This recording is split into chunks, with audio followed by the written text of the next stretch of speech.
পুরুষের ভাগ্যে কি আর এমন মেয়ে জোটে? সব মেয়েরই কপালে কি প্রেমের গোলাপ ফোটে?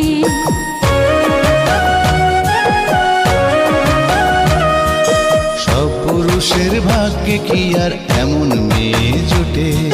সব মেয়েরই কপালে কি প্রেমের গোলাপ ফোটে? একটু দেখা হয়, একটু পরিচয়, তারপরেই তো কোনো কিছু ভাল লাগে না মোটে। সব মেয়েরই কপালে কি প্রেমের গোলাপ ফোটে? সব পুরুষের ভাগ্যে কি আর এমন মেয়ে জোটে?